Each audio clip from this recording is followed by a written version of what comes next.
Well, Noah Kemboy and Calvin Nyakundi are there to ensure that we bring you the very latest. But I want us to go to Kisumu, where Bramwell Bwire is at to give us the feel of the residents of Kisumu County in regard to the budget statement that is about to be presented to the Republic. Are they happy? What are their concerns? Bramwell Bwire, what are the people of the city, Kisumu, saying?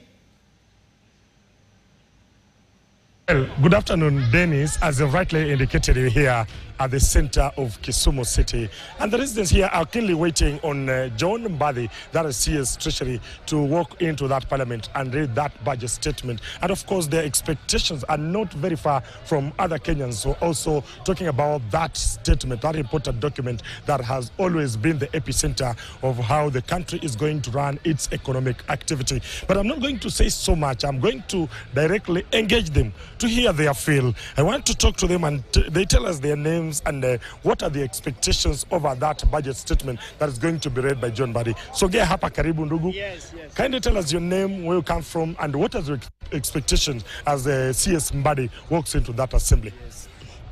Thank you very much. My names are Anton Omondi Okede. I'm a Luo. We had Mbadi is going to read it. Is going to read it. So we just want to say that fuel, the high price of fuel is so much, so first should be reduced. The life itself is now very, very high. So things like food should be down somehow. The other thing I will talk about is that here in Kisumu, with us here, we feel it. So we feel a lot of pain because of life. So but this will go deep into it, even though we've not gone down into it. The other thing is good as. Yeah. Thank you. Acha nizungumze na mzee mwingine hapa. Utatuambia jina lako mzee, tuambie where you come from and what is your feel? What is your expectation as a CS Mbadi walks into that parliament to read that budget? Okay. My name is Naftali Otieno. I'm a hawker by profession. I'm hawking in Kisumu bus park. Now, my experience is this. One thing, I would like most of money to be allocated to education and health. That is something which is affecting everybody. Another thing which I'll request the government to do is to reduce taxes which are being imposed on fuel, so that the price of fuel comes down. Here in Kisumu, we have got a problem. There's a low flow of money, and very many people in business community, they are suffering. There's not enough money circulating here. I'd like to request the government to bring some factories here so that we have small-scale industries and so that money can circulate in the town. The town is not having money because everybody is doing business. It has become quite difficult for us to get life. The way we are living in poverty, and this is caused because of lack of circulation of money within the town. Almost everybody is doing business. People are doing hawking. People are doing small business, but money is not circulating well. My request to the government, to the national government, we have very many factors starts in one area. Let's say in Nairobi. I think the thing the government should do is to develop some companies and brought them in Nyanza, let's say in Kisumu town, because Kisumu town is a big town, the population is very high, and most of the people are just having a business. Now, due to this problem of money, we have got to what we call high risk security risk. Now, the security is being brought by insecurity is being brought of money, no money flowing in hands of people. Thank you. Now, the only thing which I'd like to do, let the government put enough money in education. Another thing, enough money in means of health so that everybody can be treated, everybody can have education.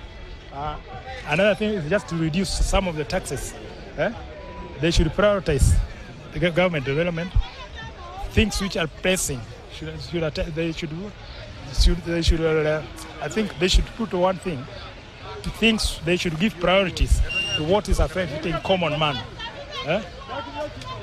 Thank you.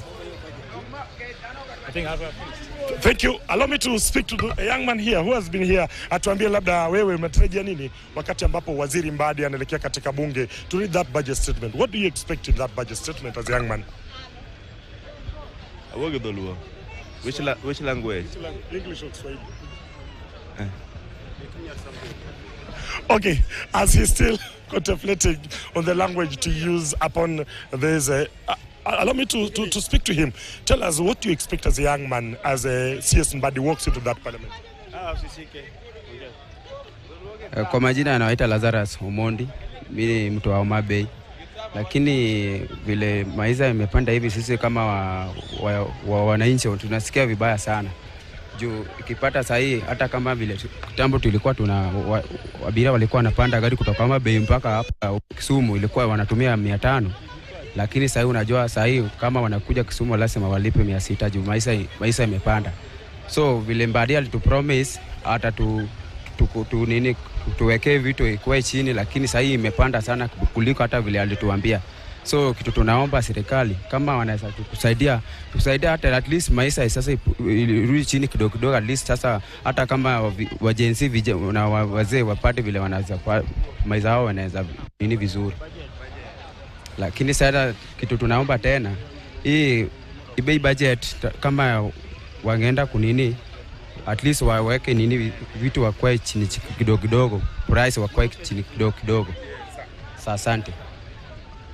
Thank you, Aseto. Some of the sentiments here by Kisumu residents, and the language is one. They really want that budget statement to ensure that the cost of living goes down. They really want CS Mbadi to focus on key issues that are affecting the common man. That is education. They're talking about the high cost of living. They're also, of course, talking about the high taxation that has always been a burden of a common Kenyan. Every day he wakes up and running around his daily activities. But those are some of the sentiments arising from residents here at the Kisumu bus park. But of course, we are also keenly going to walk to other stations just to see what are the residents saying. And after Waziri Mbadi walks into that assembly, reads out that budget statement, of course, we'll still be coming back to our viewers and informing them exactly what are the expectations. Has that budget that has been read by Mbadi really touched on what issues, the key issues that they were really expecting from that budget? From here, back to you, Aseto, in the studios.